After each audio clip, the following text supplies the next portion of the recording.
$250 million. That's what Shedeur Sanders just secured in the most shocking contract extension in NFL history, and it happened just hours after he absolutely demolished the Carolina Panthers. But here's what nobody's talking about. This isn't just about money. This is about a franchise betting their entire future on a rookie who's rewriting the rules of quarterback evaluation. The haters are absolutely losing their minds. Veteran players are whispering behind closed doors, and I've got exclusive insider information that reveals the real story behind this unprecedented deal.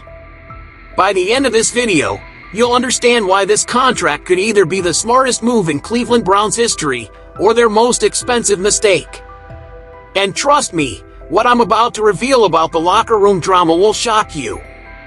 What you're witnessing isn't just a contract extension, it's a seismic shift in how NFL organizations evaluate and invest in quarterback talent. While most rookies spend years proving themselves, Shedeur Sanders has flipped the script entirely. The timing of this announcement, the staggering numbers involved, and the behind-the-scenes politics that led to this moment tell a story that goes far deeper than what you're seeing in the headlines.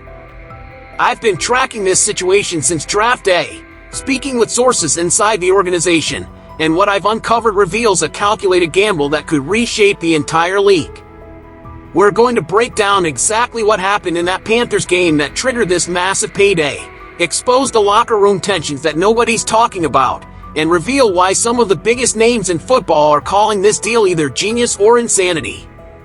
Let me paint you the picture of exactly what happened on that Sunday that made Jimmy Haslam open his checkbook for $250 million. This wasn't just a good game. This was a masterclass in quarterback play that had defensive coordinators scrambling and veterans shaking their heads in disbelief. The opening drive set the tone immediately. 7 plays, 75 yards, and surgical precision that looked like a 10-year veteran, not a rookie making his mark. But here's what the stat sheet doesn't tell you. Sanders completed his first 5 attempts while reading the defense like he had their playbook. Sources on the Cleveland sideline told me that the Panthers defensive coordinator was heard telling his assistants during the first commercial break, "We can't stop this kid. He's seeing everything pre-snap." Then came the second quarter transformation that had everyone in that stadium, including his own teammates, watching in amazement. Carolina tried to get exotic with their pressure packages, bringing heat from angles that typically confuse young quarterbacks. Sanders didn't just handle it, he dominated it.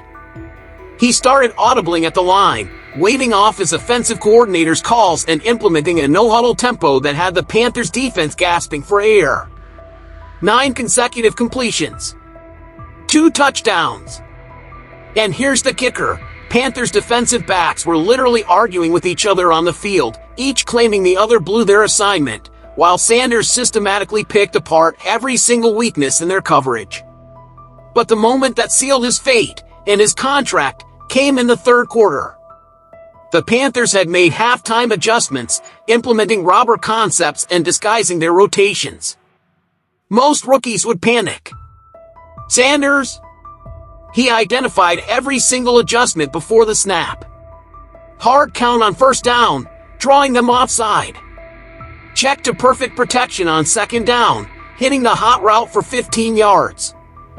Third down, he recognized the single high safety and attacked the intermediate window for 22 yards.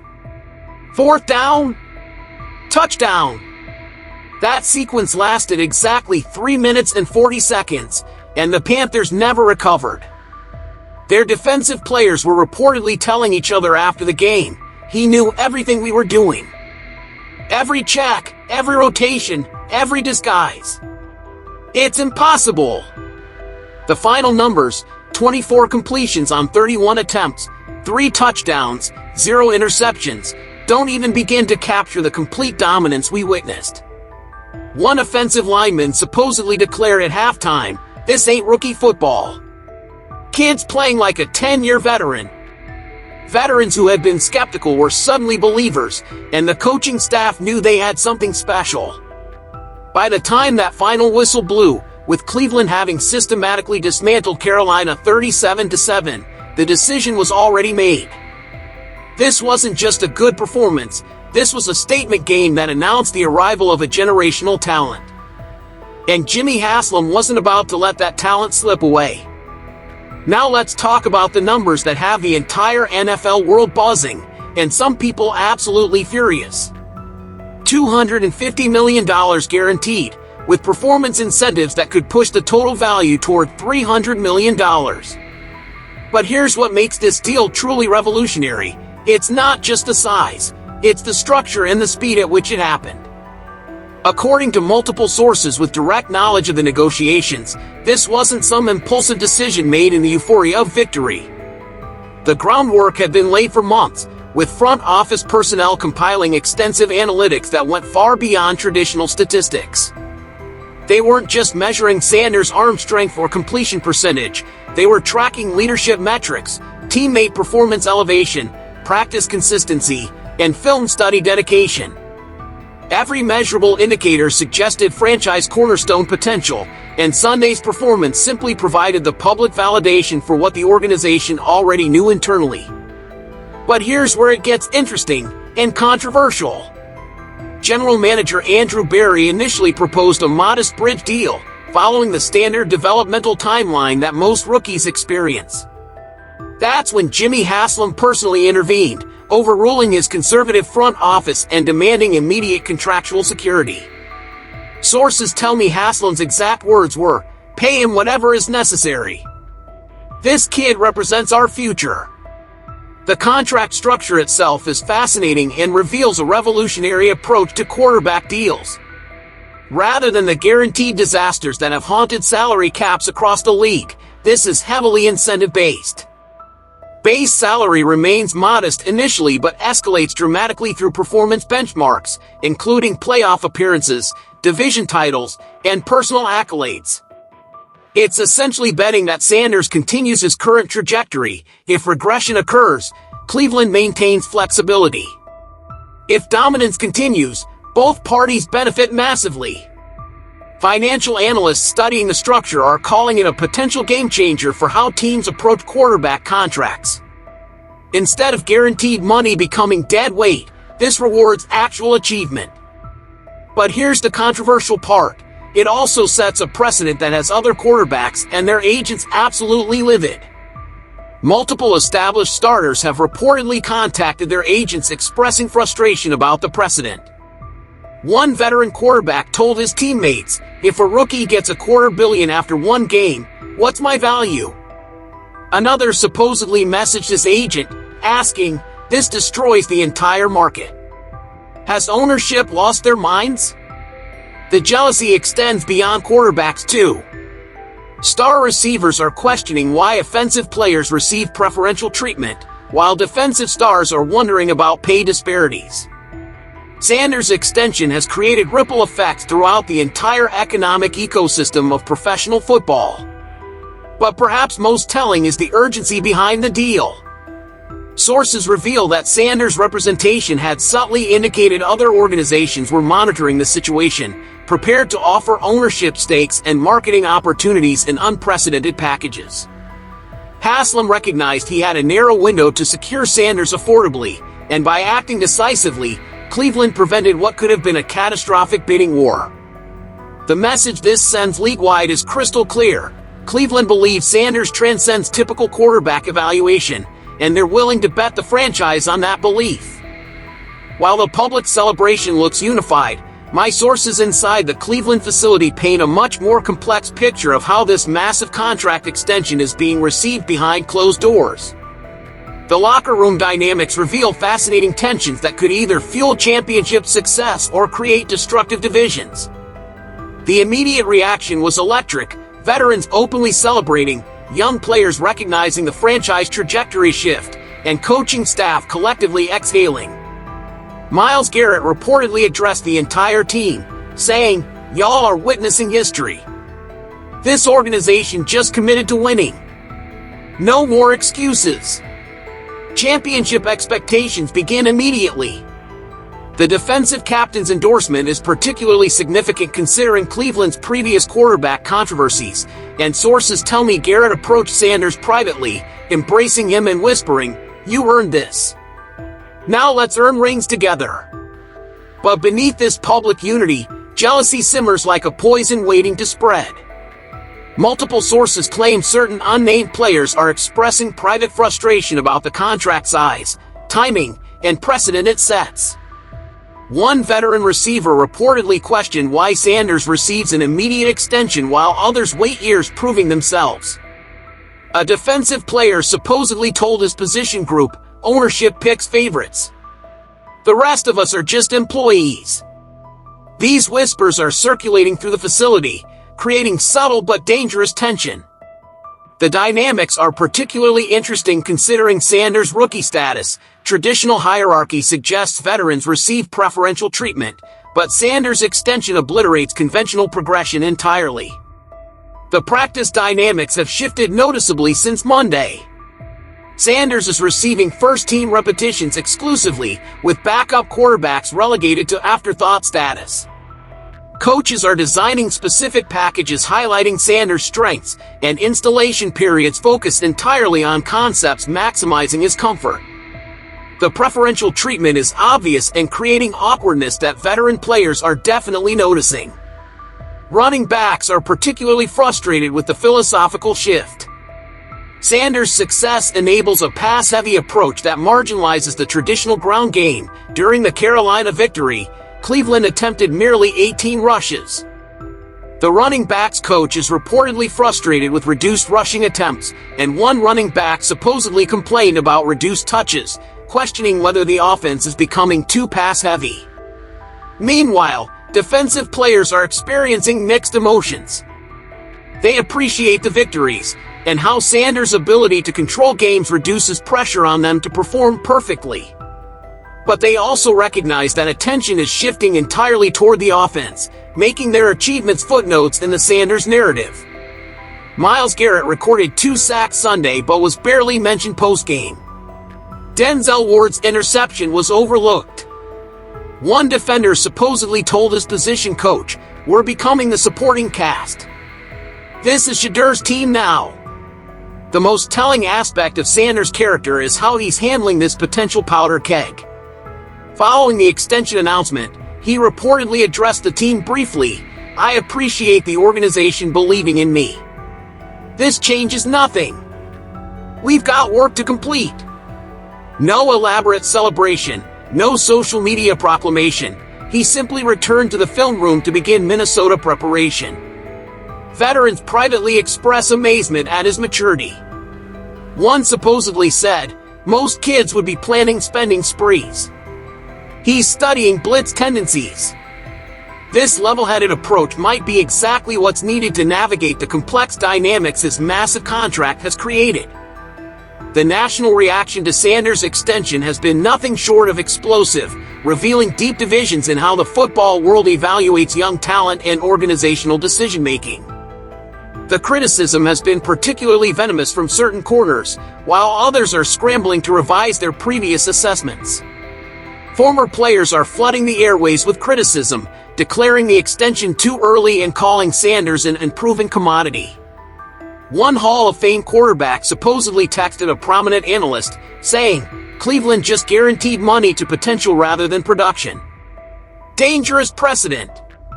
Another retired star posted cryptically on social media, "Some organizations never learn. Crowning princes before battles are won." The criticism is particularly intense from media personalities who champion other quarterbacks throughout training camp. They're scrambling to construct new narratives, suggesting ownership interference, questioning sustainable success, and predicting inevitable regression. What's amusing is watching these same experts who declared Cleveland reach when selecting Sanders, predicted inevitable failure, and suggested organizational dysfunction now mysteriously deleting previous criticism from social platforms. Television personalities are adjusting their opinions in real time, suddenly praising Cleveland's bold vision and proclaiming championship windows. The reversal is particularly entertaining considering their preseason commentary. These same experts are now claiming they always recognized Sanders' potential and calling this a genius move. But it's not just media personalities feeling the heat. League executives are closely monitoring Cleveland's situation, with several general managers reportedly conducting internal discussions about their quarterback evaluation processes. How did Cleveland identify Sanders when others didn't? What traits suggested transcendent potential? The Browns' success is forcing comprehensive reevaluation throughout scouting departments across the league. Teams are examining film differently now, weighing intangibles more heavily and considering leadership equally important to physical tools. Sanders' emergence is revolutionizing quarterback assessment metrics moving forward, and that has some front offices nervous about their own evaluation capabilities. The social media explosion provides its own entertainment. Haters emerged immediately, desperately constructing criticism. One game doesn't justify a fortune. Cleveland remains a poverty franchise. Daddy's influence secured the bag. The bitterness is particularly evident from fan bases whose teams passed on selecting Sanders. They're witnessing their nightmare scenario of an overlooked prospect becoming a generational talent elsewhere. Meanwhile, Browns fans are celebrating vindication after decades of quarterback misery. They believe they finally identified their franchise savior. Twitter is overflowing with championship predictions. Sanders jersey sales are exploding, and season ticket renewals are accelerating at unprecedented rates. Interestingly, former Browns quarterbacks are remaining conspicuously silent. Baker Mayfield, who experienced Cleveland dysfunction firsthand, has offered no commentary. Deshaun Watson, whose guaranteed contract haunts the organization, maintains radio silence. Their absence speaks volumes. They understand Sanders has achieved something they couldn't: immediate organizational buy-in, complete locker room support, and fan base unity. The contrast is particularly stark considering Watson's contentious presence. Sanders has accomplished more in limited time than Watson managed despite massive guarantees, and that reality is making some very expensive contracts look like terrible investments. This extension represents far more than a financial commitment. It's a complete organizational philosophy shift that will define Cleveland's trajectory for the next decade.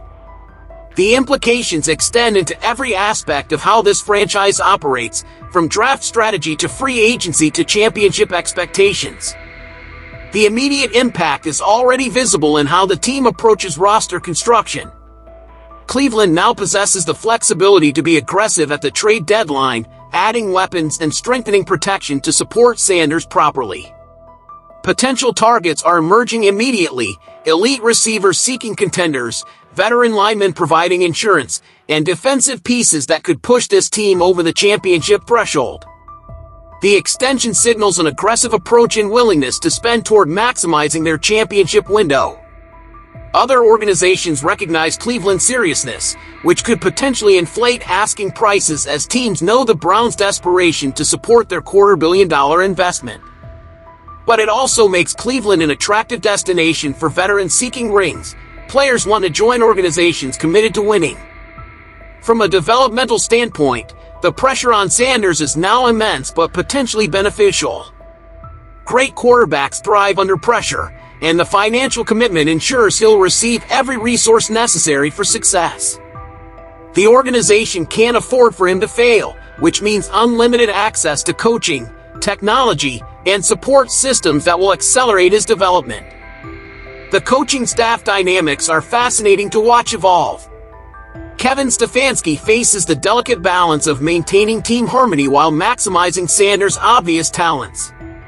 Sources suggest the coaching staff is conducting individual meetings, reinforcing team-first messaging, and working to prevent jealousy from festering into something destructive. But perhaps most importantly, this extension changes the culture and expectations surrounding the franchise. For decades, Cleveland has been defined by disappointment and what-if scenarios. This contract represents a definitive statement: we're done being mediocre, we're done making excuses, and we're betting everything on championship success. The ripple effects throughout the organization are already apparent. Practice intensity has increased, players are holding themselves to higher standards, and there's a palpable sense that this season represents a genuine championship opportunity rather than another rebuilding year. Looking ahead, the sustainability questions remain paramount. Can Sanders maintain elite performance under the pressure of massive expectations? Will the financial security breed complacency or fuel greater dedication? How will the locker room navigate ongoing jealousy and hierarchy shifts? History suggests massive early extensions often backfire, young players struggle with expectations, financial security can corrupt competitive drive, and team chemistry can fracture under the weight of disparate compensation. Yet Sanders appears different. His preparation remains meticulous, work ethic unwavering, and leadership natural. Sources claim he arrived at the facility at 5:30 Monday morning, studying Minnesota's defense before the extension announcement was even made. Such dedication suggests money won't corrupt his competitive drive, but the real test comes when adversity strikes. How will he handle his first major struggle? How will teammates react when the inevitable rough patch arrives? These questions will define whether Cleveland's $250 million gamble becomes the foundation of a dynasty or the most expensive mistake in franchise history. So there you have it, the complete inside story of the most shocking contract extension in NFL history. Shedeur Sanders has gone from draft controversy to $250 million franchise cornerstone in record time, and the implications are staggering. We've seen how one dominant performance can change everything, how locker room dynamics shift when massive money enters the equation, and why this deal is either genius or insanity depending on who you ask. The haters can fume all they want, but the numbers don't lie. Sanders is rewriting the rules of quarterback evaluation and forcing the entire league to reconsider how they identify and invest in talent. Cleveland has made their bet, and now we get to watch whether it pays off with championships or becomes a cautionary tale. What do you think? Is this extension justified after one dominant performance, or did Cleveland panic and overpay? Drop your thoughts in the comments below. I read every single one and love hearing your perspectives on these massive NFL storylines. If you want to stay ahead of all the breaking news and insider information like this, make sure you're subscribed and hit that notification bell. In the next video, I'm breaking down how this contract affects the entire quarterback market and which teams might be forced to make similar moves. Trust me, you won't want to miss that analysis. Thanks for watching, and I'll see you in the next one.